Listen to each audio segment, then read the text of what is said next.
I never thought I'd become the kind of woman who sits in her car at midnight, gripping the steering wheel so tightly her knuckles go pale, heart pounding like someone's knocking from the inside of her chest. But that night, that's exactly where I was. On a narrow street near downtown Charleston, South Carolina, right outside a bar where the warm, amber light bounced off spotless windows. And inside was my husband. With another woman. My name is Addison Moore, I'm 36.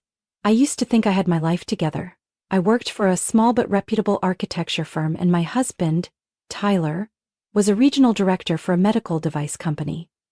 We met at a college reunion 10 years ago and got married after almost 2 years of dating. Marriage wasn't always smooth, but I thought we had the kind of stability most people hoped for. A warm home, a clear future, and a partner who understood respect. Or at least I used to believe that. The changes started small. Tyler began coming home late every Friday, saying he had strategy meetings with the sales team. He claimed the launch of a new product line had everyone stretched thin. I believed him. I even started making him late dinners and blending protein smoothies, thinking my husband was exhausted from work. But then I noticed the unfamiliar perfume clinging to his dress shirts. A strong, sultry scent no man would wear after just meeting with other men. I asked. He laughed, probably from the elevator at the office. Then shifted the conversation to whether I'd been sleeping well. I couldn't remember when the insomnia started. Everything unraveled the night my friend Sophia from book club texted me around 10 p.m. Addison, I'm at Rook and Vine. Are you free right now? I called her instantly. Her voice was shaky. I just saw Tyler. Here, with a girl, long brown hair, red silk dress. Addison, her hand is on his thigh and he's stroking her hair like they're the only two people in the world. I didn't speak. My ears buzzed. The words, "Are you sure it's him?" escaped my mouth, not because I doubted her, but because my brain was desperately searching for a way out. Sophia's reply chilled me to the bone. I wish I were wrong. But no. It's him.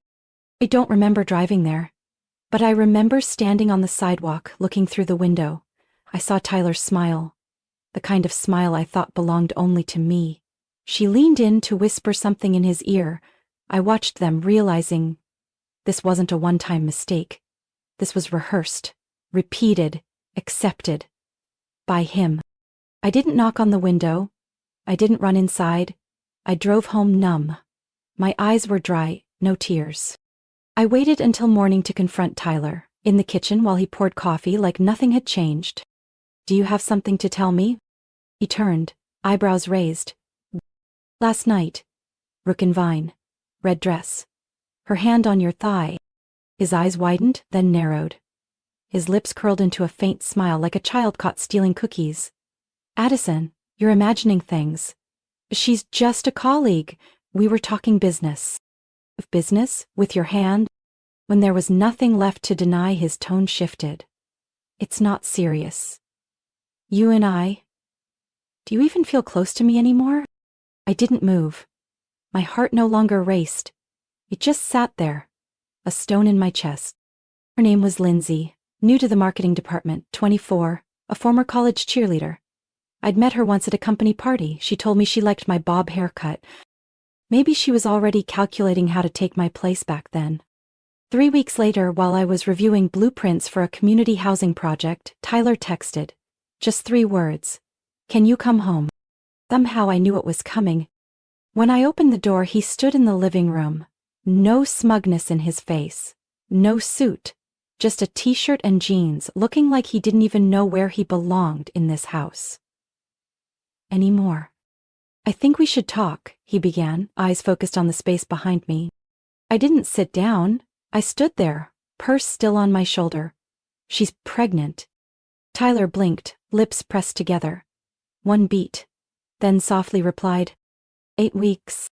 I didn't feel shock, just an empty space inside me like something had been removed from my body without me knowing.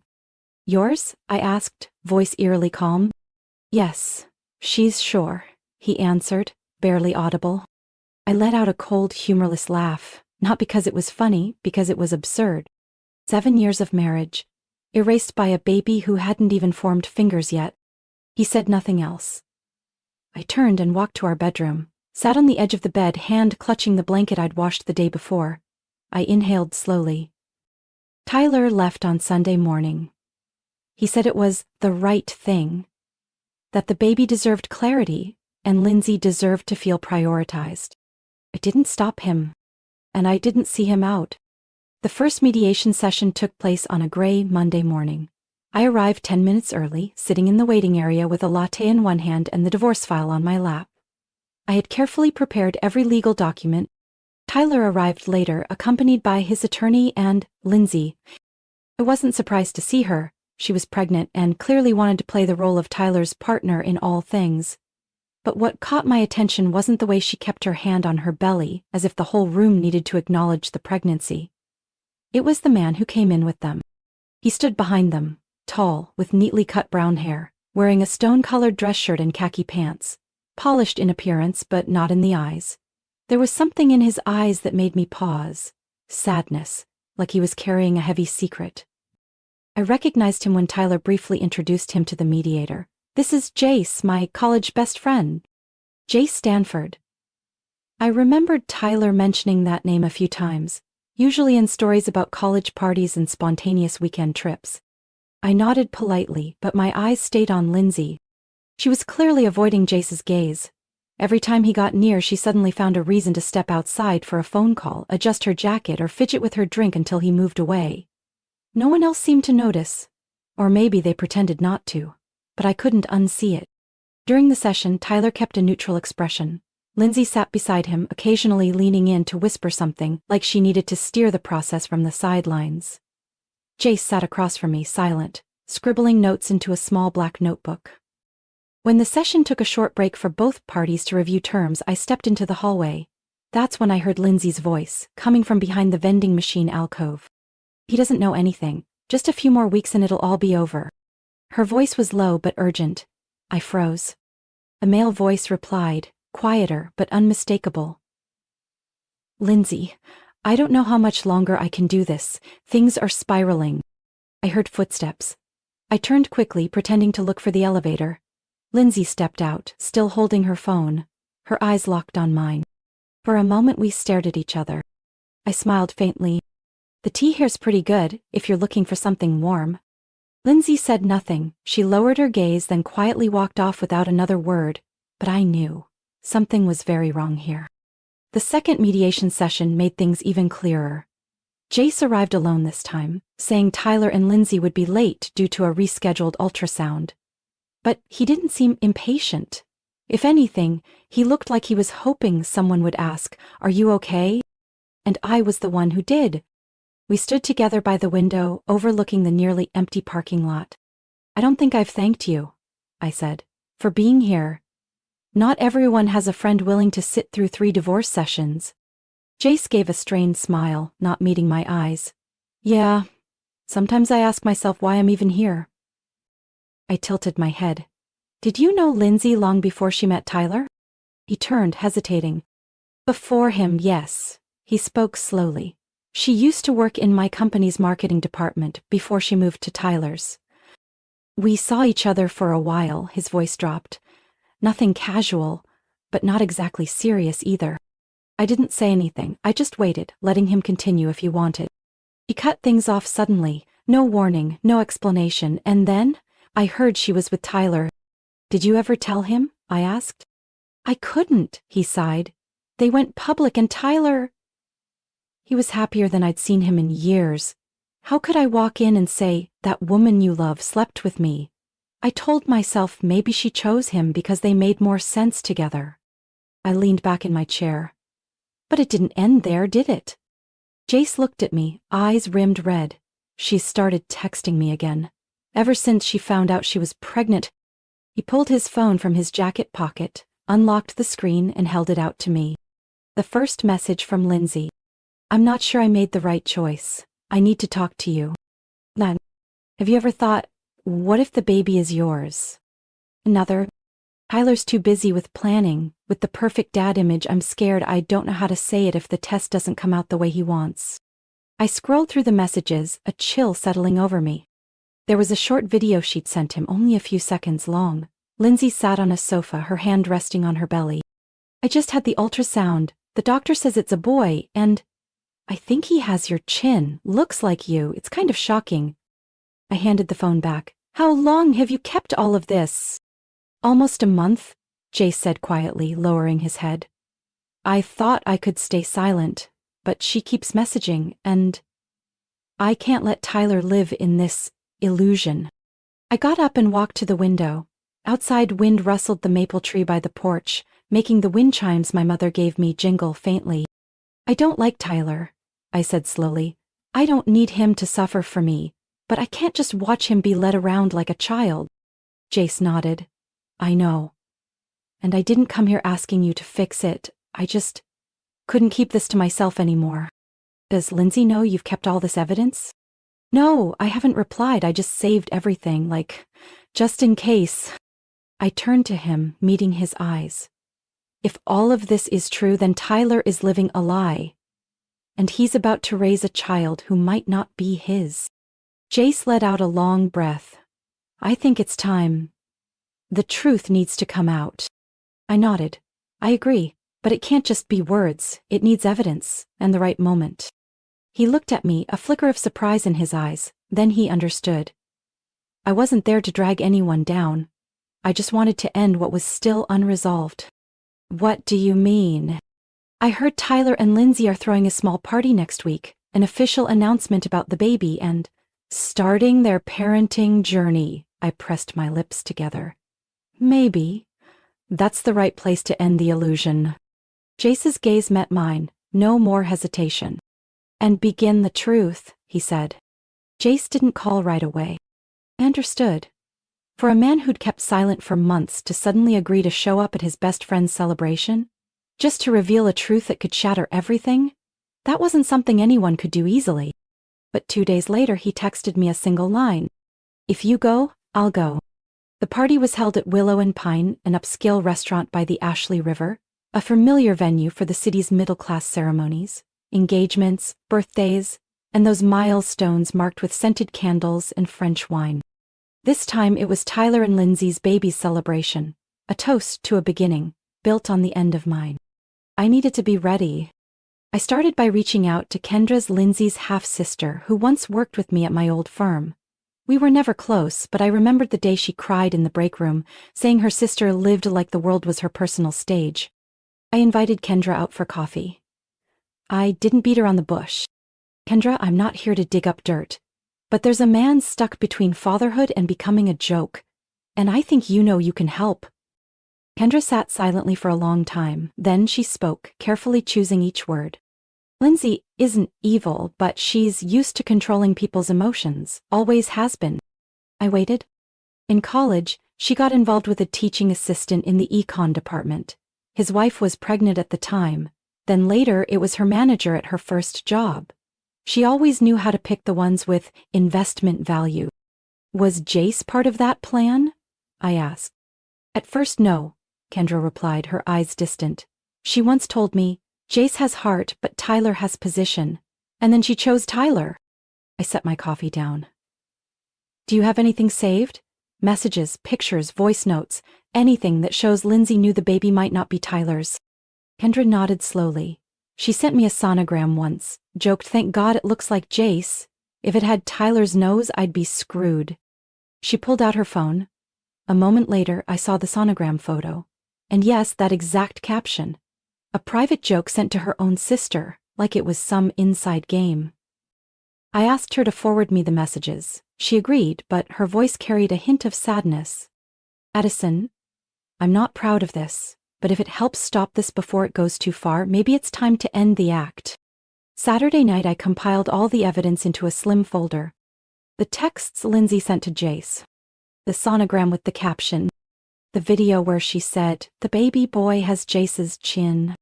Hotel records showing where she and Jace stayed, lining up with the conception window. Lindsay call logs. Lindsay had called Jace nearly every night. I made 2 copies. One for Jace. One to place on the table, among the flowers and wine, right in front of the man who used to be my husband. When I called Jace, his voice was steady and firm. I'm not showing up to retaliate, only to tell the truth. Same here, I replied. The night before the party, I barely slept. I paced my small living room, flipping the folder back and forth like opening it might reveal a clearer future. At 4 a.m. I stood by the window, staring toward the Ravenel Bridge. The dim lights stretched out like a reminder that every road eventually ends.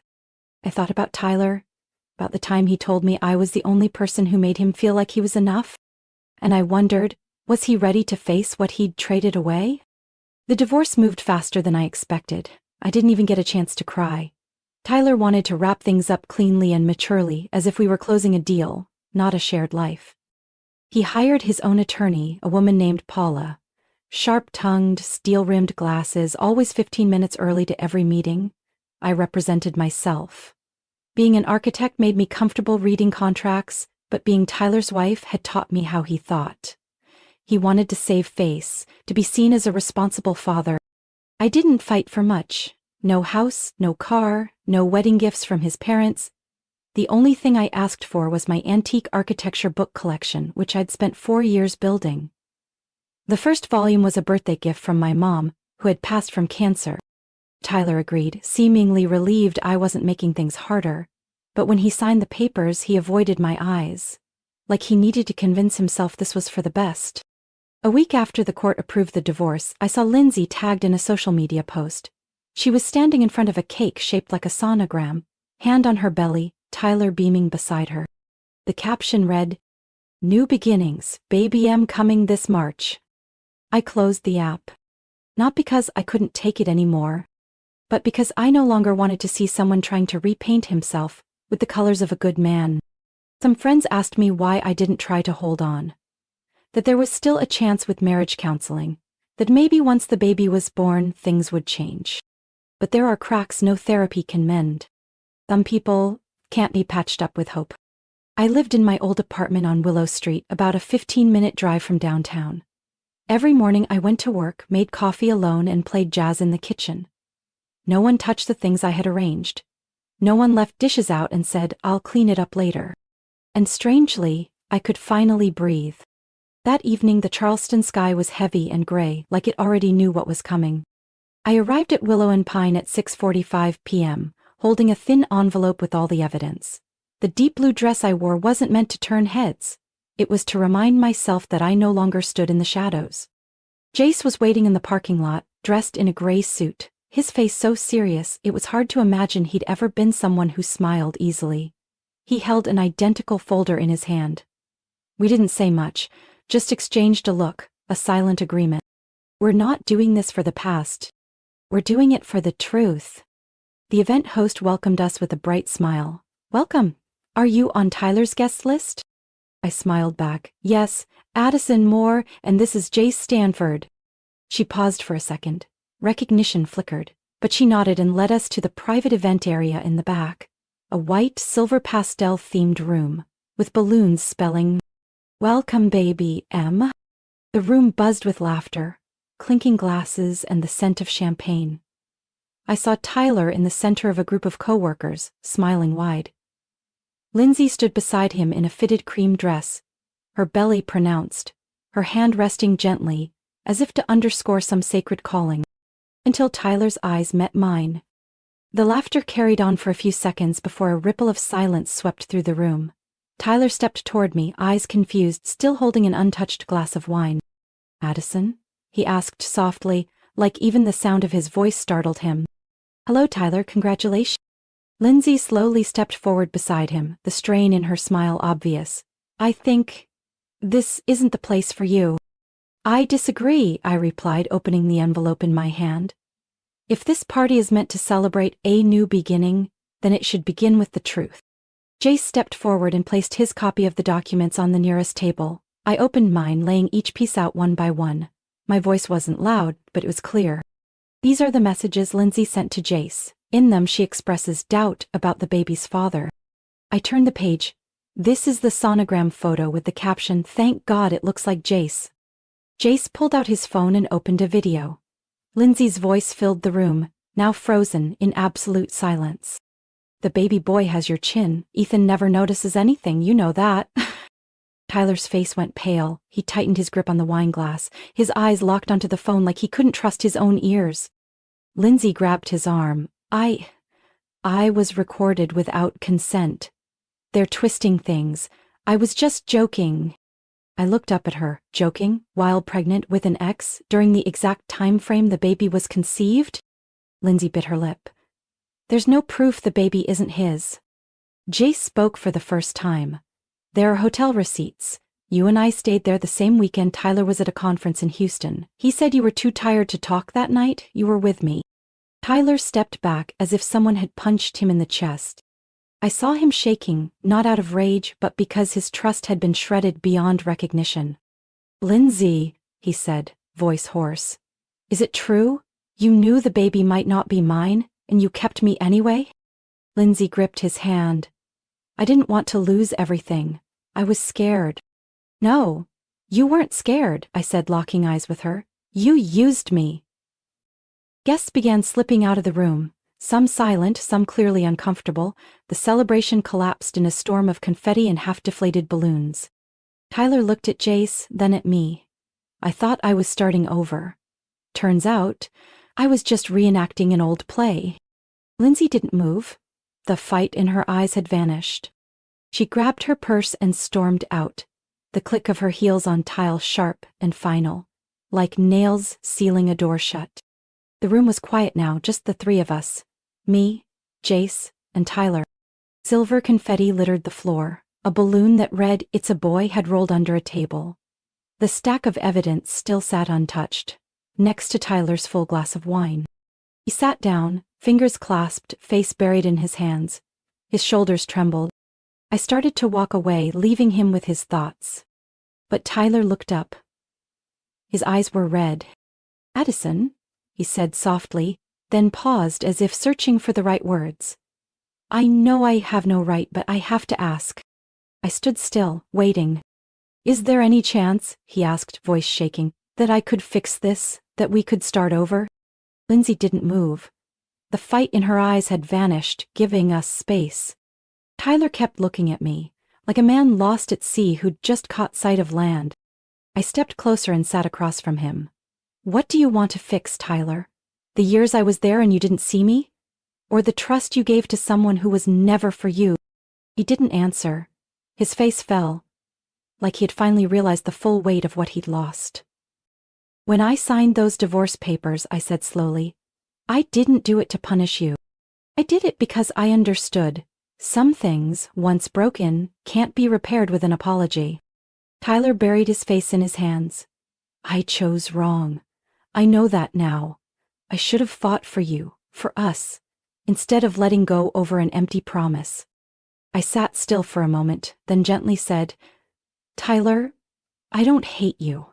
Truly, I just no longer feel the need to be chosen by you." He looked at me, eyes full of tears. "So, is there someone else?" I met his gaze steadily.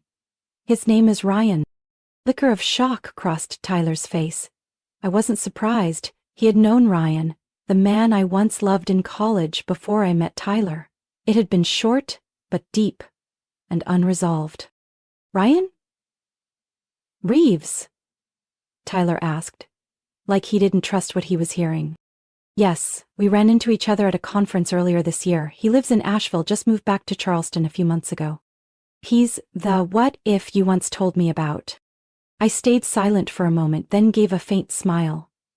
Not a what if because I lost him, but because I never gave myself the chance to understand what I felt. Now I do. Tyler leaned back in his chair, his face drained of color. "Are you happy?" "I'm at peace. And that's something I never fully felt when I was with you."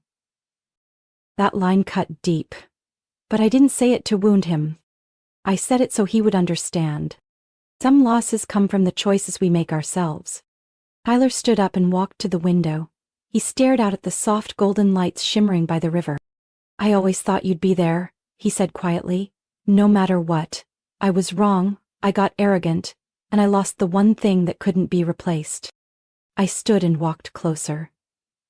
"Tyler, I hope you find your way back to yourself. Not so you can come back to me, but so you know who you are, when you're no longer trying to live through someone else's image of you." He turned to me, eyes blurred with tears. "I'm sorry, Addison. for everything. I gave a quiet breath. I accept your apology, but I can't go back. There was nothing left to explain. No more words needed. For the first time, the silence between us wasn't a void. It was closure. I left that room without any weight on my shoulders. The door closing behind me wasn't the end of a life. It was the close of a chapter that had ended long ago. 3 months after the party, I received a message from Jace. Lindsay gave birth. It's a boy, his name is Miles. The message came on a quiet Sunday afternoon, while Ryan and I were planting lavender in the small garden behind our house. My hands were still covered in dirt, but my heart stilled. Lindsay had moved in with her mother in Eugene, Oregon. Jace had moved there too. Not because they got back together, but because he wanted to do right by his child. I won't let a child grow up without knowing where he came from, Jace once told me over the phone. But I also won't let Lindsay define that relationship with more lies. I believed him. In his voice there was a clarity I had once wished Tyler could reach. In Tyler, after that night he pulled away from all our mutual circles. I heard from old acquaintances that he transferred to the company's office in Raleigh, North Carolina. A quieter place. No sympathetic looks. No awkward congratulations. We didn't keep in touch. No messages, no meetups. But one day in mid-April I received a postcard from Raleigh. Nothing but a handwritten line. I've started healing, thank you for letting me hit bottom. Without that moment I'd still be living a lie. I held the card for a long time. Not to dwell, but to remember. Sometimes, truth doesn't destroy people. It just forces them to finally see themselves. As for me, Ryan and I moved into a small home on the edge of Charleston, not too far from the city but far enough that on weekends, we could hear crickets instead of car horns. He has a daughter, Ellie, she's 8. The first time I met her she asked, "Do you know how to make crepes?" And when I said no she shrugged and replied, "That's okay, I can teach you." I love Ryan for many reasons. But what made me sure I wanted to build a life with him wasn't our shared past. It was the peace he brought me in the present. We're planning a small wedding next spring. Just family, a few close friends, and a backyard dinner under string lights and white baby's breath. I'm not dreaming of a fairy tale happily ever after. I just want a life where I can be honest, where there's nothing left to hide. People have asked me, "Addison, don't you feel like you got your revenge?" I always smile and say, this was never about revenge. The truth is, I didn't need anyone to hurt for me to heal. I just needed them to stop, so I could move forward. Looking back, I don't regret showing up at that party. I don't regret opening the envelope. I don't regret looking Tyler in the eye and saying the final word. Because if I hadn't done that, I might still be living in quiet resignation. Inside, a love painted over with beautiful lies. The hardest part isn't forgiving others, it's forgiving yourself. This isn't a story about falling apart. It's a story about a woman who was pushed out of her own life and chose to walk back in and rewrite everything from the beginning. Not with rage, not with revenge, but with truth, with integrity, with the courage to trust her own instincts, even if it meant walking a long, quiet road alone. Because in the end, it's only when we stop living by someone else's choices that we finally start living as ourselves. What do you think about Addison's decision? Was she right to face the truth instead of walking away in silence? Share your thoughts in the comments, and don't forget to follow the channel for more powerful family life stories.